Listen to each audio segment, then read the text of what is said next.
C'est le moment qu'a choisi le président François Hollande. Personne pour aggraver la charge.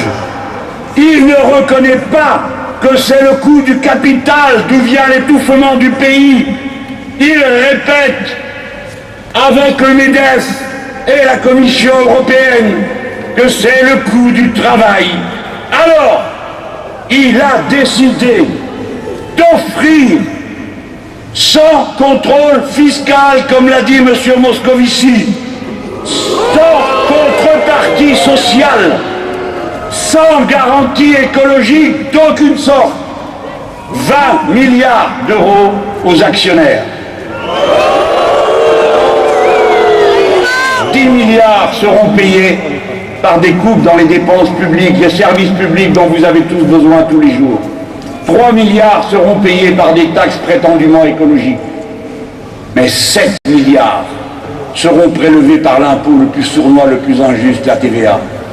Et pas seulement celle qui passe de 9,6 à 20, celle qui est déjà passée de 5 à 7 et qui va passer de 7 à 10. Les choses les plus courantes de la vie de tous les jours.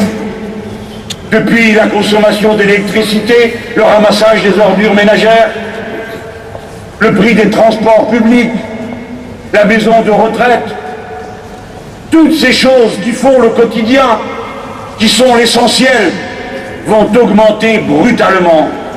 La consommation va être frappée et l'activité économique va ralentir encore. C'est pourquoi il ne faut pas lâcher prise, mes amis. Non à cet impôt d'ancien régime qui favorise les privilégiés qui le payent bien moins que les autres et que tous les autres payent si durement. Hollande, oui, c'est le moment de crier.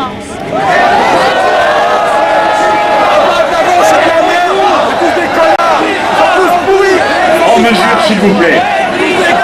Hollande caresse la finance, le peuple répond.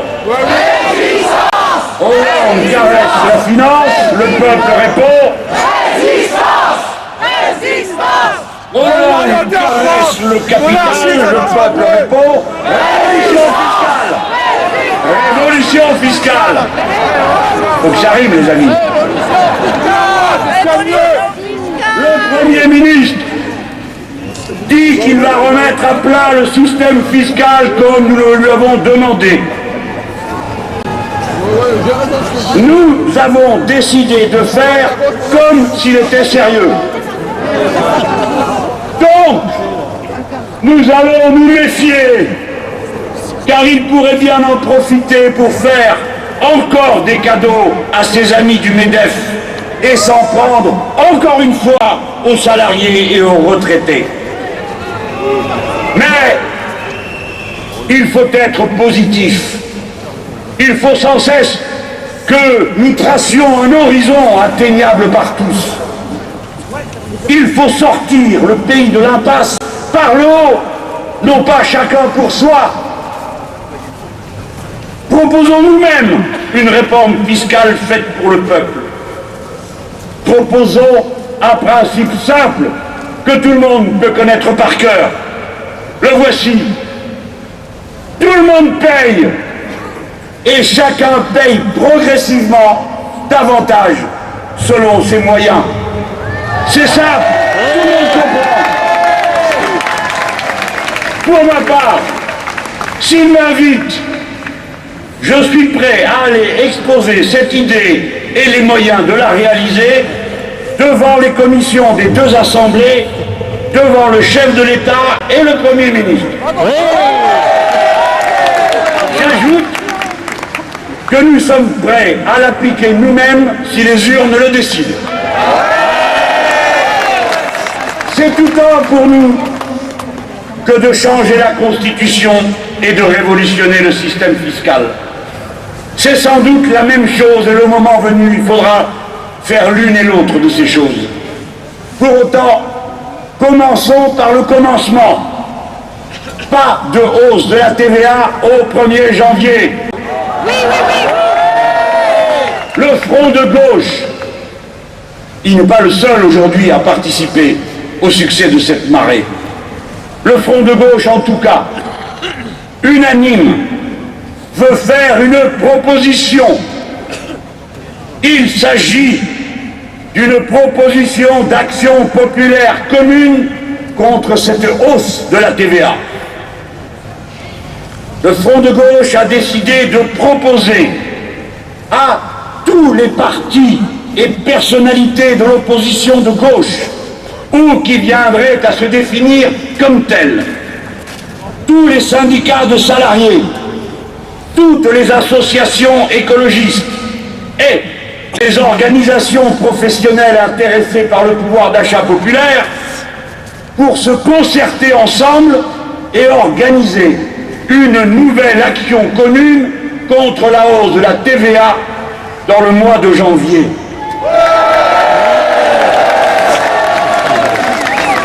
Nous proposons que cette rencontre soit faite dans la quinzaine. Si cela se fait, ce sera un nouveau message très fort pour le gouvernement.